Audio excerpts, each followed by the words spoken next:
അതുപോലെ തന്നെ വിചിന്തനത്തിൽ എഴുതിയ ലേഖനത്തിൽ ഹുസൈൻ സലഫി തിരുത്താൻ പോയി എന്ന് പറഞ്ഞ കാര്യമുണ്ടല്ലോ. അപ്പോൾ ഹുസൈൻ സലഫി തിരുത്താനല്ല എന്നുള്ള രീതിയിലാണ് അവിടെ ഈ പരിപാടിയിൽ അവതരിപ്പിച്ചത്. അതിനെപ്പറ്റി ഒന്ന്. അതായത് ഞാൻ നേരത്തെ പറഞ്ഞതുപോലെ ഖുർആനിൻ്റെ പേരിലും സ്വഹാബികളുടെ പേരിലുമൊക്കെ നുണ പറയുന്നവർ പിന്നെ അവരുടെ ആദർശത്തിൻ്റെ പേരിൽ നുണ പറയാതിരിക്കുമോ എന്നേ ചോദിക്കാനുള്ളൂ. മനസ്സിലാക്കേണ്ടതുണ്ട്, ഒരു കാര്യമില്ലാതെ ഇവിടെ കൊണ്ടുവന്ന് അത് പറയാൻ ഒരുങ്ങി വന്നതുപോലെ ഇവിടെ വന്നുകൊണ്ട് നടത്തിയ ഒരു കുതന്ത്രമാണ് യഥാർത്ഥത്തിൽ. അത് എന്താണ് സംഭവം എന്നറിയോ നിങ്ങൾക്ക് ആ ക്ലിപ്പ് റെഡിയാക്കാം. അതായത് ഇവിടെ എഴുന്നേറ്റ് നിന്നിട്ടൊരു വാദം അങ്ങോട്ട് പറയുകയാണ്. ആരെങ്കിലും ചോദിച്ചതാണെങ്കിൽ പിന്നെ ചോദ്യത്തിന് ഉത്തരമാണെന്ന് വിചാരിക്കതല്ല. ഇതാ പാവം ഹുസൈൻ സലഫിയെ മൂപ്പര് പുറകിൽ നിന്ന് ആളുകൾ കുന്തം കൊണ്ട് കുത്തിയിട്ടും അനങ്ങുന്നില്ല. അങ്ങനെ ഉണ്ടല്ലോ, ചിലതിങ്ങനെ കുത്തിയിട്ടും അനങ്ങണില്ല. അപ്പോൾ മൂപ്പരൊന്ന് അനക്കാൻ വേണ്ടി ഫൈസൽ മുസ്ലിയാർ കാണിച്ചൊരു കുതന്തമായിട്ടേ ഞാനത് കാണുന്നുള്ളൂ. കാര്യം വെച്ചാൽ അത് പറയേണ്ട ഒരാവശ്യവും ഇവിടെ നിന്നുണ്ടായിരുന്നില്ല. അത് പറയേണ്ട ഒരാവശ്യവും ഇവിടെ ഉണ്ടായിരുന്നില്ല. അനാവശ്യമായി അത് പറയാൻ എന്താണ് ആ സംഭവം എന്നുള്ളത് ചിലപ്പോൾ നിങ്ങൾക്ക് മനസ്സിലായിട്ടുണ്ടാവില്ല. അതുകൊണ്ട് ആ ഭാഗം നിങ്ങൾക്കൊന്ന് കേൾക്കാൻ കഴിയും. ഇവിടെ നിന്നുകൊണ്ട് വിശദീകരിച്ച ഭാഗം. ആ ലേഖനവുമായി ബന്ധപ്പെട്ട് തിരുത്തണമെന്ന് ആവശ്യപ്പെട്ട് അബ്ദുൽ ജബ്ബാർ മൗലവിയുടെ വീട്ടിൽ പോയ ആളാണ് അനസ് മൗലവി, ഹുസൈൻ സലഫിയുടെ കൂടെ. ഞാൻ നേരത്തെ സൂചിപ്പിച്ചത് ജബ്ബാർ മൗലവി വിശദീകരണം കൊടുത്തപ്പോഴാണ് അനസ് മൗലവി പറഞ്ഞത്, എനിക്ക് ഖഫ നീങ്ങി, എൻ്റെ അവ്യക്തത നീങ്ങി എന്ന് മാത്രമല്ല ബാക്കി ചർച്ചയ്ക്ക് പോലും ഇരിക്കാതെ അദ്ദേഹം ജബ്ബാർ മൗലവിയുടെ വീട്ടിൽ നിന്ന് പുറത്തേക്ക് ഇറങ്ങി. ജബ്ബാർ മൗലവിയുടെ വീട്ടിലിരുന്നാൽ കാലിക്കറ്റ് എയർപോർട്ടിൽ റൺവേയിൽ വിമാനം ഇറങ്ങുന്നത് കാണാൻ പറ്റും. മൗലവിയുടെ വീട് കുറച്ച് ഉയരത്തിലാണ്. എന്നാലും അനസ് മൗലവി അവിടെ പോയിരുന്നു. ആ വിമാനം ഇറങ്ങുന്ന നോക്കി അവിടെ ഇരുന്നു. ഇനിയിപ്പോൾ എനിക്കൊന്ന് പഠിക്കാതെ ക്ലിയറായി എന്ന് പറഞ്ഞിട്ട് ആ ധൈര്യത്തിലാണ് അദ്ദേഹം ഇറങ്ങിയിട്ട് അന്ന് മർക്കസ് സഭക്കാർക്കെതിരെ അത്ര ശക്തമായി രംഗത്തിറങ്ങിയത്. അല്ലാതെ വെറുതെ പോയി പറഞ്ഞൊന്നും ആയിരുന്നില്ല. പിന്നെ 2012 അദ്ദേഹം അത് മാറ്റി. അതാണ് നേരത്തെ പറഞ്ഞ 5/6/2011 ആ ഡേറ്റിൽ സിലി ടേബിളിൽ കൂടിയ സ്വകാര്യമായ നിഗൂഢമായ ഒരു യോഗം. ആ യോഗത്തിൽ തീരുമാനമെടുത്തിട്ടാണ് പിന്നെ പുറത്തിറങ്ങിയിട്ട് നേരെ മാറ്റുന്നത്. ഞാനിത് മാറ്റിയിരിക്കുന്നു, തൗബ ചെയ്തു, അസ്തഗ്ഫിറുല്ലാഹ് എന്ന് പറഞ്ഞിട്ട്. അങ്ങനെ തൗബ ചെയ്യാൻ കഴിയില്ല. ഒരു വ്യക്തിൻ്റെ ഒരു അബദ്ധമല്ലല്ലോ, പ്രസ്ഥാനത്തിൻ്റെ മൊത്തം നിലപാടായിരുന്നു. 100 കൊല്ലം നമ്മൾ പഠിപ്പിച്ചു പോകുന്ന കാര്യവുമാണ്. അഭൗതികത കൽപ്പിച്ചാൽ ശിർക്ക് വരും, അഭൗതിക കൽപ്പിക്കുന്നില്ലേ അള്ളാഹു പങ്ക് ചേർക്കാൻ വരുന്നില്ല എന്ന് 100 കൊല്ലം പഠിപ്പിച്ച ആശയമാണ്. അത് മാറ്റിയിട്ട് പുതിയ നയത്തിലേക്ക് അവർ പോയി. എന്നിട്ടാണ് പിന്നെ പുറത്തിറങ്ങിയിട്ട് ഹുസൈൻ സലഫി തിരുത്താൻ പോയില്ലേ എന്നൊക്കെ. പിന്നെ ഹുസൈൻ സലഫി മാത്രമല്ല, അനസ് മൗലവിയും പോയിട്ടുണ്ട്. പോയപ്പോൾ അനസ് മൗലവിക്ക് ബോധ്യപ്പെടുക ചെയ്ത് ജബ്ബാർ മൗലവി ഇത് ശരിയാണ്. ഹുസൈൻ സലഫി തന്നെ അത് നേരത്തെ പറഞ്ഞല്ലോ, തിരുവനന്തപുരം മുഖാമുഖത്തിൽ ഹുസൈൻ സലഫി തിരുവനന്തപുരം പ്രോഗ്രാമിൽ ഹുസൈൻ സലഫി അത് വ്യക്തമായി അത് പറഞ്ഞിട്ടുമുണ്ട്. ആ ഭാഗം ഒന്ന് കേൾക്കുന്നതല്ലാണ് ഹുസൈൻ സലഫിയുടെ ആ സംസാരം. നിങ്ങളൊന്ന് ശ്രദ്ധിക്കുക. ജാഹിദുകൾ ഈ വിഷയത്തിൽ പണ്ടെന്ത് പറഞ്ഞു അവിടെ തന്നെ ഇപ്പോഴും നിൽക്കുന്നു. അതേ, ഇസ്ലാഹ് മാസികയിലെ ഒരു ഉദ്ധരണി വന്നപ്പോൾ ഈ പറയുന്ന കക്ഷികളൊക്കെ കേരളം മുഴുവൻ പറഞ്ഞു നടന്നു. അതേ, ഇസ്ലാഹ് മാസികയിലൂടെ ജബ്ബാർ മൗലവി എന്ന് പറയുന്ന പണ്ഡിതൻ അല്ലാഹു അല്ലാത്തവരെ വിളിച്ചു പ്രാർത്ഥിക്കാൻ വേണ്ടി വരികൾ എഴുതിയിരിക്കുന്നു എന്ന് അതേ അതിൽ നിന്ന് സന്ദർഭത്തിൽ നിന്ന് അടർത്തിയെടുത്തുകൊണ്ട് പ്രസംഗിച്ചു നടന്നപ്പോൾ അതേ ഉള്ളവൻ അന്ന് തന്നെ ഈ ഉള്ളവനും അതുപോലെ തന്നെ ഇന്നപ്പുറത്ത് സംസാരിച്ചു കൊണ്ടിരിക്കുന്ന എന്റെ സ്നേഹിതന്മാരും അടങ്ങുന്ന ആളുകൾ ജബ്ബാർ മൗലവിയുടെ വീട്ടിൽ പോയിട്ടുണ്ട്. ശരിയാണ്, നിഷേധിക്കാമോ എന്ന് എന്നോട് പലരും വെല്ലുവിളിക്കുന്നുണ്ട്. ഞാൻ എന്തിന് നിഷേധിക്കണം? പോയിട്ടുണ്ട്. മൗലവി അത് ശിർക്കാണെന്ന് പറയാനല്ല പോയത്, മറിച്ച് എന്തിനാ പോയത്? നിങ്ങൾ ഉദ്ദേശിക്കാത്ത അർത്ഥം സമൂഹത്തിന്റെ മുമ്പിൽ പ്രചരിപ്പിച്ചുകൊണ്ട് നിങ്ങളുടെ ഈ ഉദ്ധരണിയെ സന്ദർഭത്തിൽ നിന്ന് അടർത്തിയെടുത്ത് ദുർവ്യാഖ്യാനിച്ചുകൊണ്ട് നിങ്ങൾ ജിന്നിനെ വിളിച്ച് തേടാൻ പറയുന്നുണ്ട് എന്ന് പ്രചരിപ്പിക്കുന്നുണ്ട്. ഒരു വിശദീകരണം ആവശ്യമാണ്. അതേ, ആ നിലക്കുള്ള ചർച്ചകൾക്കൊടുവിൽ ഞാനും അതുപോലെയുള്ള ആളുകളും ചേർന്നുകൊണ്ടല്ലേ ഒരു വിശദീകരണം തയ്യാറാക്കിയിട്ട് 2008 ജനുവരിയിലെ ഇസ്ലാഹ് മാസികയിൽ കൊടുത്ത കൊടുത്തതെന്താ? ഇസ്ലാഹിൽ ശിർക്ക് വന്നു പോയിരിക്കുന്നു, തിരുത്തുന്നു എന്നാണോ പറഞ്ഞത്? അല്ല, ജീവിതത്തിന്റെ ഒരു സന്ദർഭത്തിലും അള്ളയല്ലാത്തവരെ വിളിച്ചു പ്രാർത്ഥിക്കുവാൻ മുസ്ലിമിന് നിർവാഹമില്ല എന്ന സമാപ്തിയോടുകൂടി ഒരു ജിന്നിനോടും ഒരു മലക്കിനോടും നമുക്ക് പ്രാർത്ഥിക്കാനില്ല എന്ന ആശയം വരുന്ന നിലക്ക് ജബ്ബാർ മൗലവി അവിടെ ഉദ്ദേശിച്ചത് അഭൗതികത എപ്പോഴാണ് വരിക, ഒരു കാര്യം എപ്പോഴാണ് പ്രാർത്ഥനയാവുക എന്നത് വിശദീകരിക്കുന്ന മധ്യേ അദ്ദേഹം പറഞ്ഞതാണ്. അതല്ലാതെ ഒരു കാര്യം ശിർക്കല്ല എന്ന് പറഞ്ഞാൽ അത് ചെയ്യണം എന്നതിൽ നിന്ന് വരുമോ? ഉദാഹരണം പോലും വന്ന് ഞങ്ങൾ എഴുതിക്കൊടുത്തില്ലേ? മദ്യപാനം ശിർക്കല്ല എന്ന് പറഞ്ഞാൽ മദ്യപിക്കൽ ഹലാലാണെന്ന് കിട്ടുമോ, അനുവദനീയമാണെന്ന് വരുമോ എന്നൊക്കെ എഴുതി ചേർത്തിട്ട് ആ നിലക്കൊരു വിശദീകരണം കൊടുത്തതിൽ ഇന്നും ഈ ഉള്ളവൻ ഉറച്ചു തന്നെ നിൽക്കുന്നു. ആരാണ് അതിൽ നിന്ന് വഴിമാറിപ്പോയത്? എന്റെ ഒപ്പം അതിന് വന്നവരുന്നതിൽ നിന്ന് വഴിമാറിപ്പോയില്ലേ? അവർക്കന്നത് ശിർക്കാണെന്ന് വാദമുണ്ടോ? എങ്കിൽ അവരും ഞാനും കൂടി ചേർന്നെഴുതിയതിൽ എന്തേ അക്കാര്യം പറയാതെ മൂടിവെച്ചത്? എന്തേ അന്നത് ശിർക്കാണെന്ന് എഴുതി വെക്കാഞ്ഞത്? മറിച്ച് അതിന്റെ കൃത്യമായ വിവരണമല്ലേ കൊടുത്തത്? അതിൽ നിന്ന് മാറിയിട്ടിപ്പോൾ അവസാനം ആ രൂപത്തിലതാ മുശ്രിക്കാക്കൽ പ്രവണതയിലേക്ക് നീങ്ങിയവർക്കല്ലേ വാസ്തവത്തിൽ അബദ്ധം സംഭവിച്ചിട്ടുള്ളത്. ഇത് കണ്ടോ? വ്യക്തമാണ്. വ്യക്തമല്ല, ഇതിന്റെ പേരാ ഗതികേട്. വ്യക്തം എന്നല്ല, ഇതിന്റെ പേരാണ് ഗതികേട് എന്നുള്ളത്. കാരണം കൃത്യമാണ് ഇവിടെ ആദർശം, വ്യക്തമാണ് നിലപാട്. ഇവിടെ എന്തിനാ ഈ കൊച്ചിയിൽ ഇതൊക്കെ ഇങ്ങനെ ഇട്ട് കേൾപ്പിക്കുന്നത്? പാവം ആ ഹുസൈൻ സലഫി എവിടെങ്കിലും മൂപ്പര ഔങ്ങി നടക്കുകയാണ്. ഇതുവരെ സൂറത്തുൽ അൻആമിലെ 128 ആയത്തോതിയിട്ട് ഇബ്നു അബ്ബാസ് റളിയല്ലാഹു അൻഹു പറഞ്ഞത് ഫൈസൽ മുസ്ലിയാർ പറഞ്ഞതുപോലെയാണ് എന്ന് പറയാൻ പോലും ധൈര്യമില്ലാതെ വല്ല മഞ്ഞക്കല്യാണമോ മറ്റെന്തെങ്കിലും കേസോ ഒക്കെ ഉണ്ടെങ്കിൽ അത് പറഞ്ഞ് നടക്കുന്ന സാധുവാണ് അദ്ദേഹം. എന്തിനാണ് ആ പാവത്തിനെ ഇങ്ങോട്ട് വലിച്ചിട്ട്? ഇതൊക്കെ പതുക്കെ ഔങ്ങി പോവല്ലേ? എന്തിനാണ് പിന്നെ ഇങ്ങോട്ട് വലിച്ചിട്ടത്? ഇവിടെ നടത്തിയ ഈ കൊച്ചിയിൽ നടത്തിയ കൃത്രിമങ്ങളിൽ ഒരു കൃത്രിമമാണിത്. അത് പറയാൻ പടച്ചോൻ ഒരു തൗഫീഖ് ഉണ്ടാക്കലാണ്, റബ്ബ് തൗഫീഖ് ഉണ്ടാക്കല. ഒന്നിവിടെ നടത്തിയ കൃത്രിമം എന്താണെന്നറിയോ? ദാ ഈ ഇസ്ലാഹിൽ എഴുതിയ ലേഖനമാണ് വിവാദം. ജബ്ബാർ മൗലവി എഴുതിയ ലേഖനമാണ് വിവാദം. ഈ ലേഖനത്തിലാ ഉള്ളത് കേട്ടോ. എന്ത്? രാത്രിയുടെ ഇരുളിൽ തപ്പിത്തടഞ്ഞു നീങ്ങുന്ന ഒരാൾ തൻ്റെ തൊട്ടടുത്ത് നിന്ന് ശബ്ദം കേൾക്കുന്നു, ആളെ കാണുന്നില്ല. തൻ്റെ മുൻപിലുള്ള ഈ ശബ്ദത്തിൻ്റെ ഉടമ ജിന്നായിരിക്കാം എന്ന വിശ്വാസത്തിൽ എന്നെ ഒന്ന് സഹായിക്കാമോ, ഒരു വെളിച്ചം തരാമോ എന്നാവശ്യപ്പെട്ടാൽ അത് അഭൗതികമോ കാര്യകാരണബന്ധത്തിനപ്പുറമുള്ളതോ അല്ലെങ്കിൽ സൃഷ്ടികളുടെ കഴിവിൽ പെടാത്തത് തേടുകയല്ല, ആ സഹായാർത്ഥന ശിർക്കുമല്ല എന്നെഴുതിയത്. അഥവാ രാത്രിയുടെ ഇരുളിൽ തപ്പിത്തടയുന്ന ഒരാള് വഴിയറിയാതെ ബുദ്ധിമുട്ടുമ്പോൾ ശബ്ദം കേൾക്കുന്നു, ഇയാൾ മനസ്സിലാക്കേണ്ടത് ജിന്നുണ്ടാക്കിയ ശബ്ദമാണ്. അതിനെ ഒന്നിവിടെ ഫൈസൽ മുസ്ലിയാർ പറഞ്ഞത് അങ്ങനെ ശബ്ദം കേട്ടാൽ ജിന്നാന്ന് വിചാരിക്കണം എന്ന് എഴുതിയ ജബ്ബാർ മൗലവിയാ. ബോധമുള്ളവർ വിചാരിക്കില്ല എന്നിവിടെ പറയാൻ. ബോധമില്ലാതെ എഴുതിയത് ജബ്ബാർ മൗലവിയാണ് അല്ലേ? ഈ ലേഖനം ഇവിടെ എഴുതി.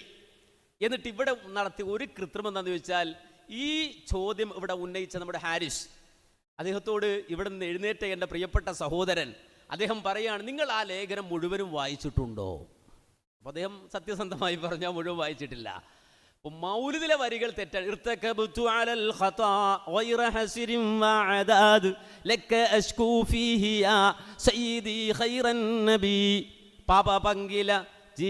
പാപപങ്കില നൗകവാഹനമിൽ സവാരി നടത്തി ഞാൻ പാവന പറുദീസയാക്കണമെൻ മനം നബി ധന്യവാൻ.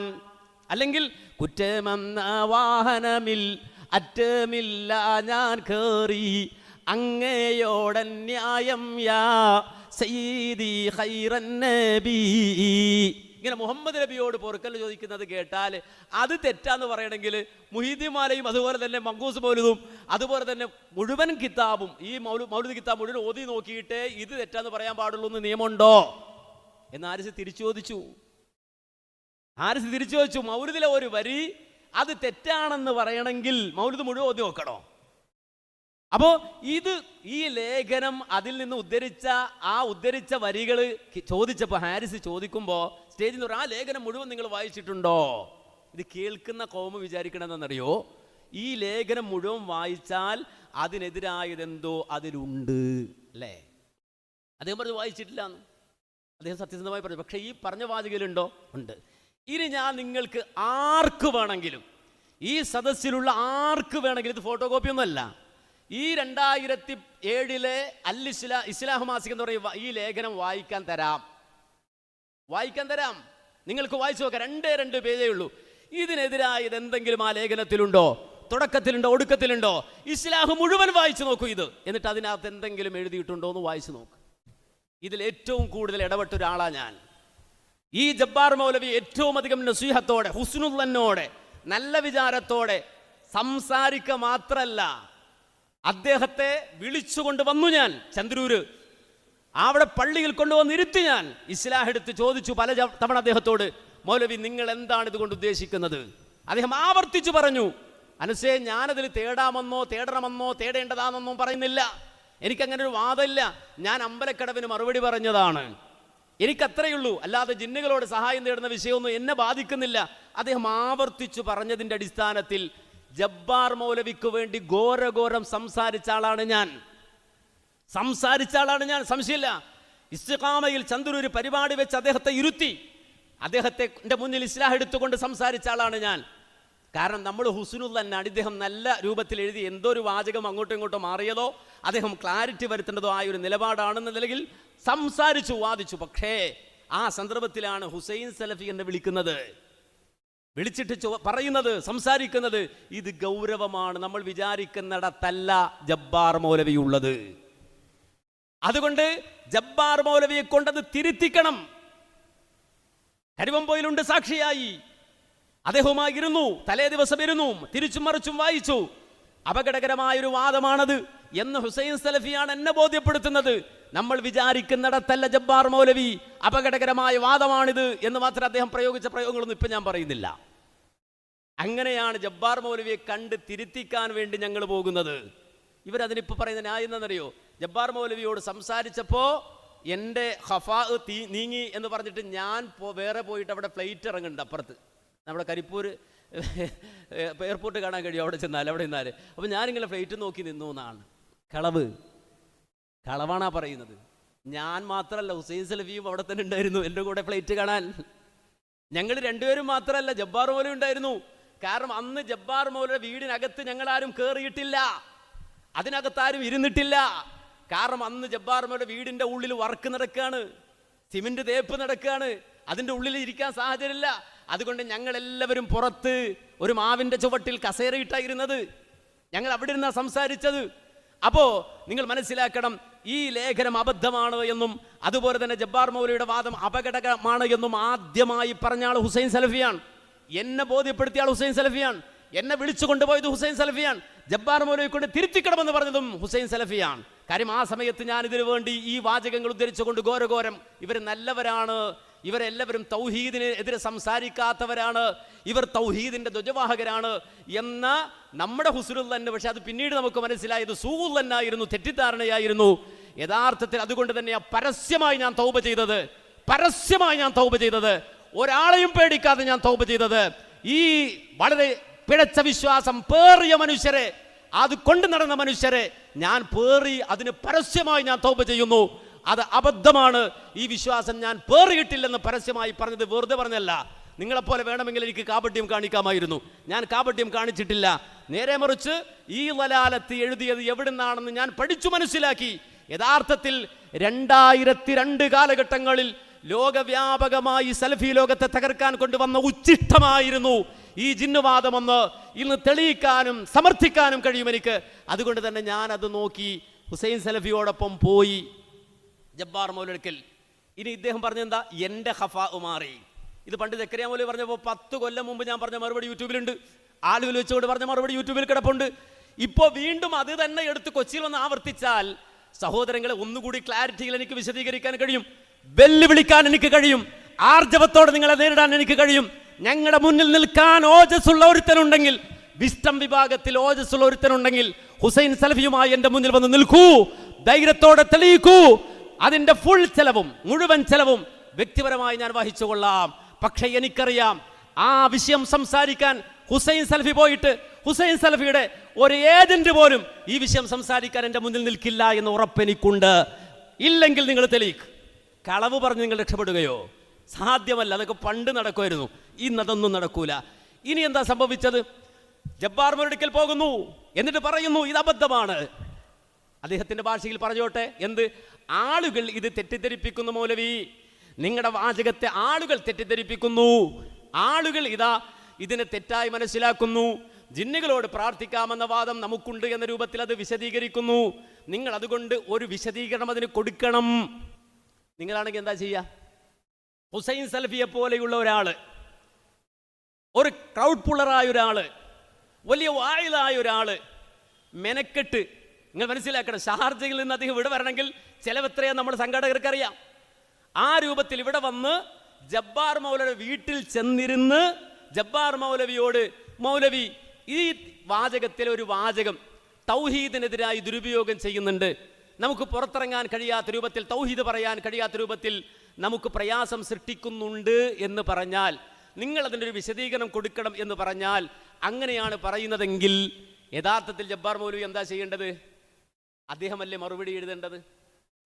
അദ്ദേഹമല്ലേ മറുപടി എഴുതേണ്ടത്? ജബ്ബാർ മൗലവിയുമായി ഒന്ന് സംസാരിച്ചിട്ട് ഹുസൈൻ സലഫി പറയട്ടെ, ജബ്ബാർ മൗലവി അതിനൊരു വിശദീകരണം കൊടുക്കാൻ സമ്മതിച്ചിട്ടുണ്ടോ?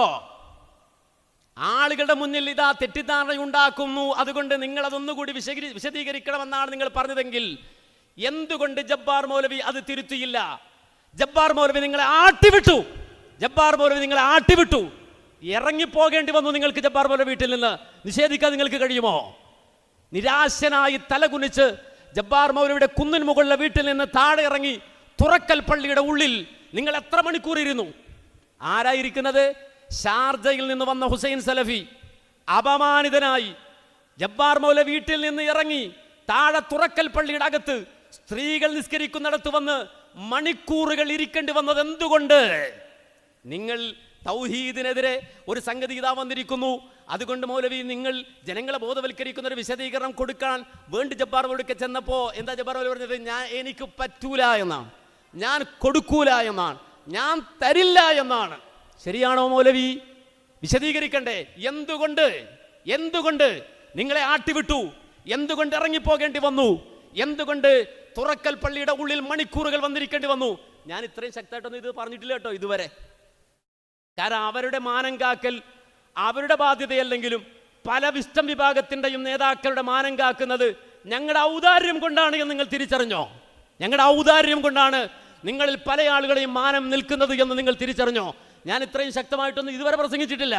പക്ഷെ വർഷങ്ങൾ കഴിഞ്ഞ് കൊച്ചിയിൽ വന്ന് ടാർഗറ്റ് ചെയ്ത് നിങ്ങൾ ഹേറ്റ് ക്യാമ്പയിൻ ഒരുങ്ങുകയാണെങ്കിൽ നിങ്ങളെ സംബന്ധിച്ചിടത്തോളം ഇരുത്തേണ്ടിടത്തിരുത്താൻ ഞങ്ങളുടെ കയ്യിൽ ആയുധങ്ങളുണ്ട് എന്ന് തിരിച്ചറിഞ്ഞാൽ നിങ്ങൾക്ക് നല്ലതാണ്. ചിലപ്പോൾ ഈ ചോട്ട മൂല്യന്മാർക്ക് ചിലപ്പോൾ തിരിച്ചറിഞ്ഞോണമെന്നില്ല, ബഡാ മൗലവിമാരോട് ചോദിച്ചിട്ട് വന്നാൽ മതി കേട്ടോ. അതുകൊണ്ട് തന്നെ ജബ്ബാർ മൗലവിയെ ഇറക്കി വിട്ടു, തുറക്കൽ പള്ളിയിൽ വന്നിരുന്നു. അവസാനം ഖാദർ ഹാജിയെ വിട്ടു, അബ്ദുറഹ്മാൻ സലഫിയെ വിളിപ്പിച്ചു. എന്തിനാണ് അങ്ങകലെ ഇടവണ്ണയിൽ കിടക്കുന്ന അബ്ദുറഹ്മാൻ സലഫിയെ തുറക്കൽ പള്ളിയിലേക്ക് എന്തിനാ വിളിപ്പിച്ചത്? ജബ്ബാർ മൗലവി എന്ന് പറയുന്ന മെരുങ്ങാത്താനയെ മെരുക്കാൻ അബ്ദുറഹ്മാൻ സലഫിയെ വിളിപ്പിക്കേണ്ടി വന്നില്ലേ? ജബ്ബാർ മൗലവി അവിടെ വീട്ടിൽ നിന്നിറങ്ങി, അവിടെ നിന്ന് താഴെ ഇറങ്ങി തുറക്കപ്പള്ളിയിൽ വന്നിരുന്നു. അവിടെ അബ്ദുറഹ്മാൻ സലഫി വരുന്നത് വരെ കാത്തിരുന്ന് എന്തുകൊണ്ടാണെന്നറിയോ? അന്ന് ഹുസൈൻ സലഫി പറഞ്ഞൊരു വാചകമുണ്ട്, ജബ്ബാർ മൗലവി പ്രായമുള്ള ആളാണ്, അദ്ദേഹത്തിന് എന്തെങ്കിലും സംഭവിച്ചു പോയാൽ അനസും ഞാനും ഖാദർ ഹാജിയും ഇവിടെ വന്നിട്ട് അദ്ദേഹത്തെ ബുദ്ധിമുട്ടിച്ച് അദ്ദേഹത്തിന് എന്തെങ്കിലും അറ്റാക്കോ മറ്റോ വന്നാൽ അതിൻ്റെ കാരണക്കാർ നമ്മളാണെന്ന് പറയും. അതുകൊണ്ട് ഉത്തരവാദിത്തപ്പെട്ട ഒരാളെ വിളിച്ചു കൊണ്ടുവന്ന് ബോധ്യപ്പെടുത്തിയാലല്ലാതെ നമുക്ക് ഇവിടുന്ന് പോകാൻ കഴിയില്ല എന്ന് വിറച്ചുകൊണ്ട് ഹുസൈൻ സലഫി എന്ന് പറഞ്ഞു. എന്നിട്ട് അടുത്ത കടയിലെ മാടക്കടയിൽ പോയി ചായ കുടിച്ച് തിരിച്ച് വീണ്ടും വന്ന് തുറക്കപ്പള്ളിയിൽ കാത്തിരുന്ന് അവസാനം അബ്ദുറഹ്മാൻ സലഫിയെ വിളിക്കാൻ ആള് പോയി. വണ്ടി വിട്ട് അബ്ദുറഹ്മാൻ സലഫിയെ വിളിപ്പിച്ചു, പള്ളിക്കുള്ളിൽ കയറ്റിയിരുത്തി. വീണ്ടും ഈ ഇസ്ലാഹും ലേഖനവും എടുത്തിട്ട് ജബ്ബാർ മൗലവിയുമായി സംവദിച്ച് തർക്കിച്ച് ജബ്ബാർ മൗലവി വീണ്ടും അതിനോട് ഖണ്ഡനം നടത്തി. അവസാനം വളരെ ശക്തമായി അബ്ദുറഹ്മാൻ സലഫി അദ്ദേഹത്തിന്റെ മുഖത്ത് നോക്കി സംസാരിച്ചു. തൗഹീദിന്റെ വിഷയത്തിൽ നിങ്ങൾ കാണിക്കുന്ന നിരുത്തരവാദിത്വപരമായ നിലപാടുകൊണ്ട് വലിയൊരു സമൂഹം പിഴച്ചു പോകാൻ സാധ്യതയുള്ള വിഷയമാണ് മൗലവി എന്ന് പോലും ആ പള്ളിക്കകത്തിരുന്ന് പറഞ്ഞിട്ട് പോലും ജബ്ബാർ മൗലവി തിരുത്തിയോ? തിരുത്തേണ്ട വിശദീകരണം കൊടുത്തോ?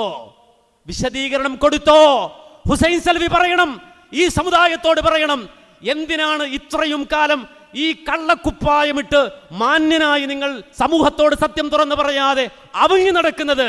ഇത് തൗഹീദിന്റെ വിഷയമല്ലേ?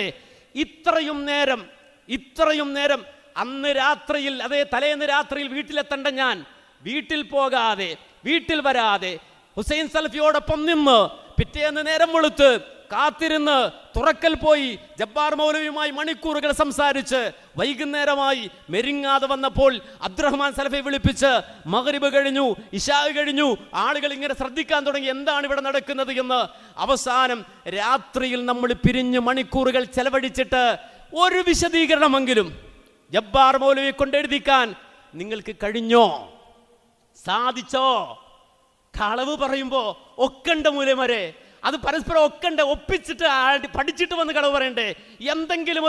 ഏതെങ്കിലും ഒരു തരത്തിൽ ന്യായമുണ്ടോ നിങ്ങൾ പറയുന്നതിൽ? അത്രയും നേരം ഹുസൈൻ സലഫി സംസാരിച്ചിട്ട് ജബ്ബാർ മൗലവി തിരുത്തിയോ? മറുപടി പറയണം. ഹുസൈൻ സലഫി പറയണം, ജബ്ബാർ മൗലവി തിരുത്തിയോ? മറുപടി പറയണം. ഹുസൈൻ സലഫി മറുപടി പറയണം. കളവും കൊണ്ട് ഈ സമുദായത്തിനിടയിൽ ഇറങ്ങിയാൽ ഞങ്ങൾക്കറിയാം നിങ്ങളെ എങ്ങനെയാ നേരിടേണ്ടത് എന്ന്. നിങ്ങൾ ആയത്ത് ദുർവ്യാഖ്യാനിച്ചപ്പോ നിങ്ങളെ പറപ്പിച്ചിട്ടുണ്ട് ഞങ്ങള്. രണ്ടാമത് ഞങ്ങളുടെ ജീവിതത്തിന്റെ ഏഴെടുത്ത് നിങ്ങൾ ദുർവ്യാഖ്യാനിച്ചാൽ പറപ്പിക്കും ഞങ്ങള്, സംശയം വേണ്ട. അത് ഞങ്ങളുടെ ആത്മബലമാണ്, അഭിമാനബോധമാണ്. അതുകൊണ്ട് ഹുസൈൻ സലഫി അദ്ദേഹം ആർജവമുള്ള ആളാണെങ്കിൽ ആഖിറത്തിൽ പടച്ചവന്റെ മുന്നിൽ വന്ന് വിചാരണയ്ക്ക് നിൽക്കുന്നതിന് മുമ്പ് ഈ സമുദായത്തോട് നിങ്ങൾ തുറന്നു പറയണം. ഇത്രയും ആത്മാർത്ഥമായി മണിക്കൂറുകൾ ചെലവഴിച്ച് ആ ജബ്ബാർ മൗലവിയോട് സംസാരിച്ചിട്ട് ഒരക്ഷരം കൊണ്ട് അദ്ദേഹം ഒരു വിശദീകരണം തരാനോ തിരുത്താനോ അദ്ദേഹം തയ്യാറായോ? ഇല്ലെങ്കിൽ എന്തുകൊണ്ട് തയ്യാറായില്ല? ആളുകൾ തൗഹീദിന്റെ വിഷയത്തിൽ പിഴച്ചാലും ശരി ഞാനൊരു വിശദീകരണവും തരില്ല എന്ന നിലപാട് സ്വീകരിച്ച ആളാണോ ജബ്ബാർ മൗലവി? അതല്ല, സമൂഹത്തോട് നസീഹത്തോടെ വന്ന് ഉടൻ തന്നെ വിശദീകരണം എഴുതി തന്ന് ഹുസൈൻ സലഫിയെയും അനസിനെയും അതുപോലെ തന്നെ അവിടെ ചെന്ന മറ്റ് അതേ അബ്ദുൽ ഖാദർ ഹാജിയെ പോലെയുള്ള ആളുകളെ അതേ സംതൃപ്തിപ്പെടുത്തി തിരിച്ചു മടക്കിയായിക്കാണോ ചെയ്തത്? മറുപടി പറഞ്ഞില്ലെന്ന് മാത്രമല്ല, വിശദീകരിച്ചില്ലെന്ന് മാത്രമല്ല, വിശദീകരണം ഞാൻ സമ്മതിക്കില്ല എന്ന് പറഞ്ഞു എന്ന് മാത്രമല്ല, തിരുത്താൻ പറ്റില്ല എന്ന് തന്നെ അദ്ദേഹം വാശിക്ക് നിന്നു. ശരിയല്ലേ? ശരിയാണ്. അവസാനം ചൂടായി സംസാരിക്കുന്ന ജബ്ബാർ നിങ്ങൾ എന്ത് വേണമെങ്കിലും ചെയ്തോ, നിങ്ങൾ തിരുത്തോ തിരുത്താതിരിക്കോ. അദ്ദേഹം ദേഷ്യം പിടിച്ച് പറഞ്ഞതാ. ഞങ്ങളത് മസലയാക്കി എടുത്തു, ഒരു വിശദീകരണം എഴുതിയതിനു ശേഷം ഞാനാണത് എഴുതിയത്, ഹുസൈൻ സലഫി ഇരുത്തിയാണ് എഴുതിയത്. ആ എഴുതിയത് അങ്ങനെ പ്രസിദ്ധീകരിച്ചോ ഇസ്ലാഹ്? നിങ്ങൾ പറഞ്ഞല്ലോ ഇസ്ലാഹിൽ അത് പ്രസിദ്ധീകരിച്ചു എന്ന്. എത്ര തട്ടിപ്പ് നടത്തിയതില് അതങ്ങനെ തന്നെ ഇസ്ലാഹിൽ പ്രസിദ്ധീകരിച്ചു എന്ന് പറയാൻ ഹുസൈൻ സലഫിക്ക് ധൈര്യമുണ്ടോ? ഇതാണ് പ്രസിദ്ധീകരിച്ചത്. ഇത് ഫൈസൽ മുസ്ലിയാർ കൊണ്ടുതന്ന വടിയാണ്. എനിക്കറിയാം ഇത് ഹുസൈൻ സലഫിക്ക് പെരുക്കാൻ തന്നെ തന്നതാണെന്നറിയാം. കാരണം അദ്ദേഹം അനങ്ങാതെ ഇരിക്കുകയാണ്. അതുകൊണ്ട് പെട അദ്ദേഹത്തിനും കിട്ടട്ടെ എന്ന ഫൈസൽ മുസ്ലിയാരുടെ കുബുദ്ധിയാണെന്ന് എനിക്കറിയാം. അതുകൊണ്ട് ഫൈസൽ മുസ്ലിയാർ തന്ന വടി കൊണ്ട് ഞാൻ പിടക്കുകയാണ്. അതെ, കേട്ടോ, ഞാൻ എഴുതി കൊടുത്ത രൂപത്തിൽ, നിങ്ങൾ വായിച്ച് അംഗീകരിച്ച രൂപത്തിൽ, അബ്ദുറഹ്മാൻ സലഫിയെ കാണിച്ച രൂപത്തിലാണോ ഈ ഇസ്ലാഹിൽ അതിന് വിശദീകരണം വന്നത്? എങ്ങനെയാ വന്നത് പോലും വായനക്കാർക്ക് പറയാനുള്ളത് എന്ന് പറയുന്ന ഭാഗത്ത് ഷമീർ കുറ്റിപ്പുറം എന്ന് പറഞ്ഞൊരാളുടെ പേരിൽ ഒരു ചോദ്യം കൃത്രിമമായി ഉണ്ടാക്കി കൊടുത്തിട്ട് പത്രാധിപരുടെ മറുപടി എന്ന് പറഞ്ഞിട്ടാണ് വന്നിട്ടുള്ളത്. ഇത് അന്ന് ഞാൻ എഴുതിയതുപോലെയാണോ ഉള്ളത്? അന്ന് പറഞ്ഞതുപോലെയാണോ ഉള്ളത്? അല്ല, ജബ്ബാർ മൗലവിക്ക് വേണ്ടി മൈന്യൂട്ടായി ആ വാചകങ്ങളെ ക്രമീകരിച്ച് മാസങ്ങളോളം അത് പൂഴ്ത്തിവെച്ചതിനു ശേഷമല്ലയോ 2008 ഇത് പ്രസിദ്ധീകരിക്കുന്നത്. ഇനി അടുത്ത ചോദ്യം, അതേ ജബ്ബാർ മൗലവിയുടെ വാചകം ജനങ്ങൾ തെറ്റിദ്ധരിക്കുമല്ലോ എന്ന് വിചാരിച്ച് ജബ്ബാർ മൗലവിയെ കൊണ്ട് ബോധ്യപ്പെടുത്തിയിട്ട് മറുപടി എഴുതിക്കാനാണ് ജബ്ബാർ മൗലവിക്കൽ പോയത് എന്ന് നീട്ടിപ്പറഞ്ഞ ഹുസൈൻ മൗലവി, നിങ്ങളോട് ഇനിയും ഞാനൊന്ന് ചോദിക്കട്ടെ, ഇത് എഴുതിയത് അല്ലെങ്കിൽ ഈ രൂപത്തിൽ പത്രാധിപരുടെ മറുപടി എന്ന രൂപത്തിലോ അതല്ലെങ്കിൽ പത്രാധിപർ മറുപടി എന്ന രൂപത്തിൽ എഴുതിയ ഈ വാചകമെങ്കിലും ജബ്ബാർ മൗലവി അംഗീകരിച്ചിട്ടുണ്ടോ? അദ്ദേഹം ഉൾക്കൊണ്ടിട്ടുണ്ടോ? ഇല്ലെന്ന് മാത്രമല്ല, മാസങ്ങളോളം അദ്ദേഹം പിണങ്ങി നടന്നു. ഇനി മേലിൽ ഞാൻ ഇസ്ലാഹിൽ എഴുതില്ലെന്ന് പറഞ്ഞു. അദ്ദേഹം ഒരു വല്ലുപ്പയുടെ ദാർഢ്യം കാണിച്ചു. ഇനി എൻ്റെ ലേഖനങ്ങൾ ഇസ്ലാഹിൽ തരില്ലെന്ന് പറഞ്ഞു. ഞാൻ ഇസ്ലാഹിനെതിരാകുമെന്ന് പറഞ്ഞു. അതിനുശേഷം പിന്നെ മൂപ്പർ ഔങ്ങിയിരുന്നതിന് ശേഷം ഇതിനെ തുടർന്ന് വന്ന കഥകൾ ഒരുപാട് പറയാൻ കേട്ടോ. ഇൻഷാ അല്ലാഹ് നിങ്ങൾ തുറക്കധ്യായം ഒന്നിന് പുറകെ ഒന്നായി പറയും. നിങ്ങളിപ്പോൾ പറഞ്ഞ ഹറാം എന്നൊക്കെ പറയണ്ടല്ലോ, അതേ കള്ളുകുടിക്കൽ, അതേ ശിർക്കൽ എന്ന് പറഞ്ഞാൽ അനുവദനീയമാണെന്ന് വരുമോ എന്നൊക്കെ നിങ്ങൾ ചോദിക്കുന്നുണ്ടല്ലോ. അതിൻ്റെ അടിസ്ഥാനത്തിൽ ഹറാം എന്ന വിധിയാണ് അതിൽ നിന്ന് വരുന്നത് എന്നൊക്കെ നിങ്ങൾ വാദിക്കുന്നുണ്ടല്ലോ. ഇത് കഴിഞ്ഞും കഥ തുടരുന്നുണ്ട്. അതവിടെ നിൽക്കട്ടെ. ഞാൻ മറ്റൊരു സംഗതി സൂചിപ്പിക്കുകയാണ്. ഇത് 2008 ആഗസ്റ്റ് മാസത്തിൽ ഇറങ്ങിയ ഇസ്ലാഹാണ്. ഇത് 2008 ജൂലൈ മാസത്തിൽ എഴുതിയ ഇസ്ലാഹാണ്. ഈ ഇസ്ലാഹിൽ ഒരു ലേഖനം ഞാൻ വായിച്ചു തരാം. എന്താണ് ഈ ലേഖനത്തിലുള്ളത് എന്നറിയുമോ? നോക്കൂ നിങ്ങൾ, ഇതിലുള്ള ഒരു ലേഖനം ഏതാന്ന് എന്ന് ചോദിച്ചാൽ നമുക്കിതിൽ കാണാം. എന്തെന്നറിയോ? ഒരു ലേഖനം, കാടന്റെ കഥ പോലും കടവനില്ല, കാടന്റെ കഥ പോലും കടവനില്ല എന്നൊരു ലേഖനം. ഈ ലേഖനം ആരാ എഴുതിയത്? ഈ ലേഖനം ആരാ എഴുതിയത്? കേട്ടോളൂ. പുക്കുപോലക്കൽ പോക്കു, പൂക്കുപോലക്കൽ പോക്കു എന്ന് പറയുന്ന ഒരാള് എഴുതിയ ലേഖനം. ഞാൻ വെല്ലുവിളിച്ചുകൊണ്ട് ചോദിക്കുന്നു, ഇങ്ങനെ ഒരാളെ മലയാളക്കരയിൽ നിങ്ങൾക്ക് കാണിച്ചു തരാൻ ധൈര്യമുണ്ടോ? ഈ പേരുള്ള, ഈ അഡ്രസ്സിലുള്ള ഒരാളെ നിങ്ങൾക്ക് മലയാളക്കരയിൽ കാണിച്ചു തരാൻ കഴിയുമോ? കാടന്റെ കഥ പോലും കടവനില്ല, പൂക്കും പാലക്കൽ പോക്കൂ എന്ന് പറഞ്ഞ ഒരാളെ നിങ്ങൾക്ക് കാണിച്ചു തരാൻ കഴിയുമോ? ഇത് 2008 ജൂലൈ മാസത്തെ ഇസ്ലാഹാണ്. ഈ ഇസ്ലാഹിൽ അത് മറിച്ചു നോക്കിയാൽ അതിൻ്റെ 37-ാമത്തെ പേജിൽ ഒരു ലേഖനം കാണാം. എന്താണ് ആ ലേഖനം എന്നറിയുമോ? ഇതിൽ കാണുന്ന ലേഖനം ഏതാന്ന് ചോദിച്ചാൽ അതേ ഒരു വലിയ ലേഖനമാണ്. ആ ലേഖനം എഴുതിയ ആള് ആരാന്നറിയുമോ? നേരത്തെ പൂക്കും പാലക്കൽ പോക്കു എന്നായിരുന്നു പേര് എങ്കിൽ ഇതാ ഇതിൽ അയാളുടെ പേര് മാറുന്നു. ആ പേരെന്താണെന്ന് ചോദിച്ചാൽ, ആ പേരെന്താണ് എന്ന് ചോദിച്ചാൽ ദാ ഇതിന്റെ 16-ാമത്തെ പേജ്. ഈ 16-ാമത്തെ പേജിൽ നമുക്ക് കാണാൻ കഴിയുന്നു, നെല്ലിക്കുത്ത് എന്നോരുടെ സദറും നെഹ്റും കൂടെ ഇന്ത്യയും ചുക്കുചോലക്കൽ ചേക്കു, ചുക്കുചേലക്കൽ, ഇത് പൂക്കുംപാലക്കൽ പോക്കു. ഈ രണ്ടെണ്ണം ഞാൻ അതിൻ്റെ അപ്പുറം ഇപ്പുറം വായിച്ചിട്ടോ എന്ന് ചോദിക്കണ്ട, ഒറിജിനലാണ്. നിങ്ങൾക്ക് ആർക്കും വന്ന് മറിച്ച് നോക്കാം. ഇത് ഞാൻ ചോദിക്കുന്നു, ഹു ഇസ് ദിസ്? ആരാടോ ഇത്? മൻഹാദ? ആരാ ഇത്? ഈ ചോക്കുംപാലക്കൽ ചോക്കും പൂക്കുംപാലക്കൽ പോക്കും ആരാ ഇത്? ഹുസൈൻ സലഫി മറുപടി പറയണം. ആരാ ഇത്? ആരാ ഇത്?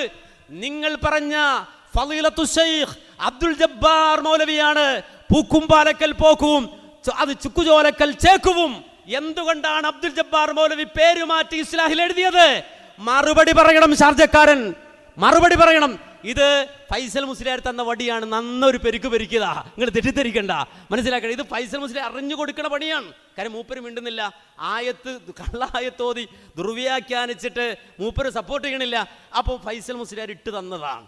സുഹൃത്തുക്കളെ മനസ്സിലാക്കണം, ഇത്രയും കാര്യങ്ങൾ ഇതിൻ്റെ പുറകിൽ നടക്കണമെങ്കിൽ ജബ്ബാർ മൗലവിക്ക് അന്ന് കിട്ടിയ ഷോക്ക് എന്താണ് എന്നുള്ളത് ബോധമുള്ള, വിവരമുള്ള, ചിന്തയുള്ള മനുഷ്യർക്ക് മനസ്സിലാവും. ഇനി ഹുസൈൻ സലഫി പറഞ്ഞത് ഹക്കാണോ, സത്യമാണോ, റബ്ബിൻ്റെ മുന്നിൽ നിങ്ങൾക്ക് പറയാൻ കഴിയുന്ന കാര്യമാണോ നിങ്ങൾ പറഞ്ഞത്? നിങ്ങൾ പ്രസംഗിച്ചത് തിരുവനന്തപുരത്ത് നിന്നല്ലേ നിങ്ങൾ പ്രസംഗിച്ചത്? നിങ്ങളല്ലാത്ത സാക്ഷികൾ അതിനില്ലേ? അന്ന് നിങ്ങളുടെ കൂടെ വന്നവരില്ലേ? ഞാനൊരു പക്ഷേ കേന്നമന് വേണ്ടി പറയുന്ന ആളാണ് എന്ന് പറഞ്ഞിട്ടോ അല്ലെങ്കിൽ മറ്റേതെങ്കിലും രൂപത്തിൽ ആക്ഷേപിച്ചിട്ടോ ഒക്കെ നിങ്ങൾക്ക് പറയാമെങ്കിൽ നിങ്ങൾ ബഹുമാനിക്കുന്ന ആളുകളില്ലേ? ആ രംഗം കണ്ടവരില്ലേ? ബഹുമാനായ അബ്ദുൽ ഖാദർ ഹാജിയില്ലേ? ആ അബ്ദുൽ ഖാദർ ഹാജി തന്നെയും കൃത്യമായി പറഞ്ഞില്ലേ വാചകങ്ങൾ? നിങ്ങൾ ആ ഏതെങ്കിലും കുരുക്കിൽപ്പെടാൻ ഞങ്ങൾ പറയുന്നതാണോ? അല്ലല്ലോ. നിങ്ങൾ തൽക്കാലം തടിസലാമത്താക്കാൻ, ഈ പൊതുജനത്തെ കബളിപ്പിക്കാൻ, കേരളീയ ജനതയെ കബളിപ്പിക്കാൻ, മുസ്ലിം ഉമ്മത്തിനെ കബളിപ്പിക്കാൻ, മുജാഹിദ് കേരളത്തെ കബളിപ്പിക്കാൻ കളവ് തട്ടിവിട്ടതല്ലേ? സത്യത്തിൽ എന്തായിരുന്നു അന്ന് സംഭവിച്ചത് എന്ന് അന്ന് കൂടെ വന്ന ഖാദർ ഹാജി വളരെ വ്യക്തമായി പരസ്യമായി പറഞ്ഞതുണ്ട്. അതുകൂടി കേട്ടാൽ കൊച്ചിയിൽ ഫൈസൽ മുസ്ലിയാർ നടത്തിയ തട്ടിപ്പും അതോടൊപ്പം അദ്ദേഹം ഇട്ട ക്ലിപ്പിൽ പറഞ്ഞ കാര്യവുമൊക്കെ സ്പഷ്ടമായി മലയാളം തിരിയുന്നവർക്ക് മനസ്സിലാകും. അതുകൊണ്ട് ആ ഭാഗം ഒന്ന് കേട്ടു നോക്കൂ. 2007 ഏപ്രിൽ മാസം ജബ്ബാർ മൗലവി ഈ ലേഖനം എഴുതി. ഈ ഇരിക്കുന്ന ബഹുമാനായ എന്റെ നേതാവ് വളരെയധികം വ്യസനത്തോടു കൂടി പറഞ്ഞു, ഈയുള്ളവനെ വിളിച്ചു പറഞ്ഞു, അബ്ദുൽ ഖാദർ ഹാജി, എന്റെ ഇസ്ലാഹി ജീവിതത്തിൽ ഞാൻ ഇന്ന് അനുഭവിച്ച വിഷമം ഞാൻ ഒരിക്കലും ഇതിനു മുമ്പ് അനുഭവിച്ചിട്ടില്ല. ഇല്ല സർ, അദ്ദേഹത്തിനടുത്ത് പോകുന്നുണ്ട്, അദ്ദേഹത്തിനോട് കാര്യം സംസാരിക്കുന്നുണ്ട്. അങ്ങനെയാണ് ബഹുമാനായ ഹുസൈൻ സലഫി എന്റെ വീട്ടിലുണ്ടായിരുന്നു. അദ്ദേഹത്തെയും കൂട്ടിക്കൊണ്ട് കരുവമ്പലിനെയും കൂട്ടിക്കൊണ്ട് ജബ്ബാർ മൗലവിന്റെ വീട്ടിൽ പോയി.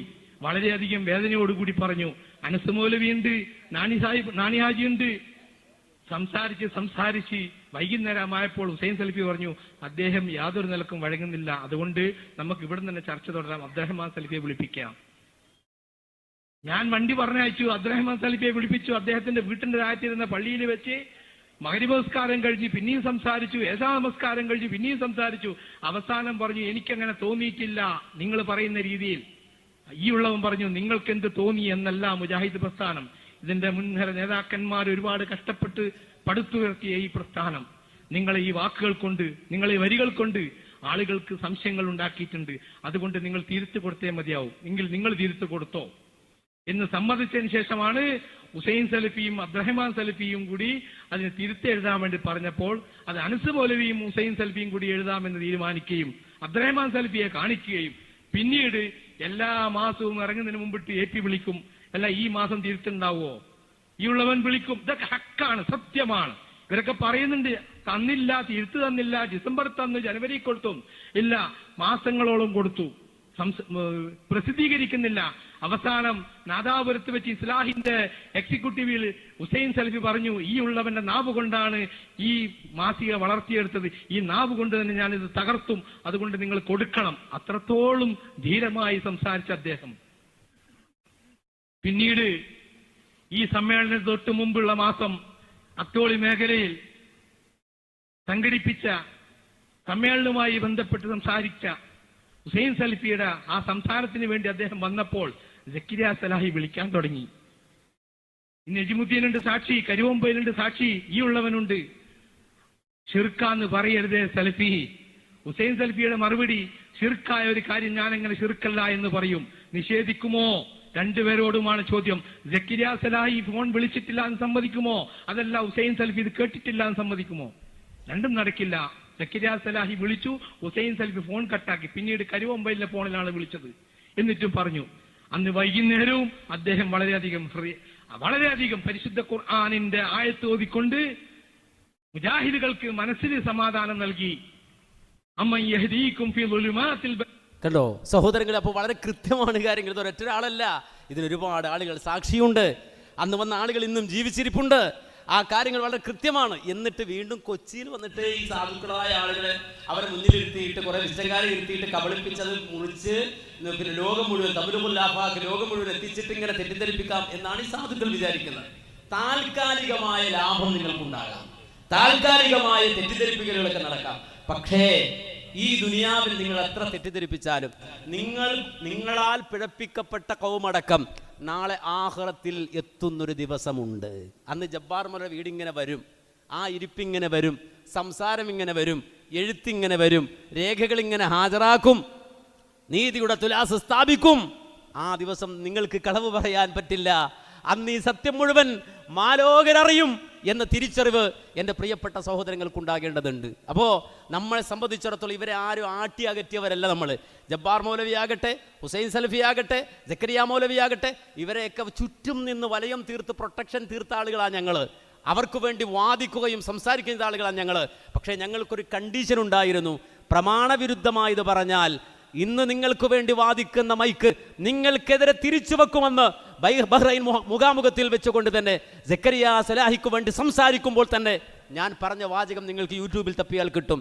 ഏതൊരു കാലഘട്ടത്തിൽ ഈ തൗഹീദിനും ദീനിനുമെതിരായി നിങ്ങൾ മാറുന്നുവോ അന്ന് ഈ നിങ്ങൾക്ക് വേണ്ടി വാദിക്കുന്ന നാവും ഈ മൈക്കും നിങ്ങൾക്കെതിരെ തിരിച്ചു വെക്കും, മുഖം നോക്കാതെ ഞങ്ങൾ സംസാരിക്കുമെന്ന് പറഞ്ഞത് അള്ളാഹുവിൻ്റെ തൗഫീക്ക് കൊണ്ട് ഞങ്ങൾ പാലിച്ചിട്ടുണ്ട് എന്ന് വളരെ വ്യക്തമായി തിരിച്ചറിയണം.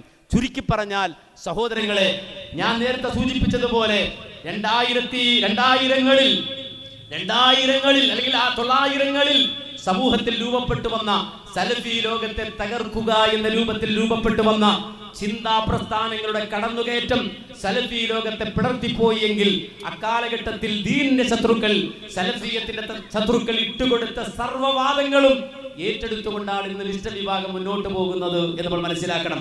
അതിന്റെ കേരളീയ രൂപമാണ് മർക്കസുദ് ദഅവ എന്ന് പറയുന്ന സംഘടനയായി രൂപപ്പെട്ടത്. ഈ സലഫി ലോകത്തിന്റെ മുജാഹിദ് പ്രസ്ഥാനത്തിന്റെ ഒന്നാമത്തെ പിളർപ്പ് എന്ന് പറയാൻ കഴിയുന്ന 2002 പിളർപ്പിൽ യഥാർത്ഥത്തിൽ ആ കാലഘട്ടത്തിൽ ഉണ്ടായ മർക്കസുദ് ദഅവ രൂപീകരിച്ച ഏതെല്ലാം വാദമുണ്ടോ ആ വാദങ്ങൾ മുഴുവൻ ഏറ്റെടുത്ത് പ്രചരിപ്പിച്ച് മറ്റൊരു സംഘമായി അഥവാ മർക്കസുദ്ദഅവ പെറ്റിട്ട ചാപ്പിള്ളയായി പ്രവർത്തിക്കുകയാണ് വിസ്റ്റം ഇതുവരെ ചെയ്തുകൊണ്ടിരിക്കുന്നത് എന്ന് നമ്മൾ മനസ്സിലാക്കാൻ കഴിയും. അതുകൊണ്ട് തന്നെ ഈ വിസ്റ്റംകാർ ഉന്നയിക്കുന്ന അതിവാദങ്ങളെല്ലാം കഷ്ഫൊഴികെയുള്ള സർവാധിവാദങ്ങളും മർക്കസുദ്ദഅവയുടെ ചിന്താ പ്രസ്ഥാനങ്ങളിൽ അവരുടെ രേഖകളിൽ നിറഞ്ഞു നിൽക്കുന്നത് കാണാൻ കഴിയും. ആ രേഖകളിൽ നിന്ന് കടമെടുത്ത് ഒരു ചാപ്പിള്ളയായി രൂപപ്പെട്ട ഒരു പ്രസ്ഥാനമാണ് വിസ്റ്റം എന്ന് പറയുന്ന ആ പ്രസ്ഥാനമെന്ന് തിരിച്ചറിയണം. ഇൻഷാ അല്ലാഹ് ആവശ്യമെങ്കിൽ അതിനാവശ്യമായ സർവ്വ സംവാദങ്ങളും സർവ്വ തെളിവുകളും നിരത്താൻ നമ്മെ സംബന്ധിച്ചിടത്തോളം നമുക്ക് സാധിക്കുമെന്ന് മാത്രമാണ് ചുരുക്കി സൂചിപ്പിക്കാനുള്ളത്. അതുകൊണ്ട് തന്നെ ഇവിടെ ഫൈസൽ മുസ്ലിയാർ വലിച്ചു കൊണ്ടുവന്ന ഈ വിഷയം അത് ഹുസൈൻ സലഫി തന്നെ പറയണം. ഇൻഷാ അല്ലാഹ് സാക്ഷികളെ ഞാൻ ഹാജരാക്കാം, നേർക്കുനേരെ തന്നെ ഇരുന്നിട്ട് ആ വിഷയം സംസാരിക്കാം.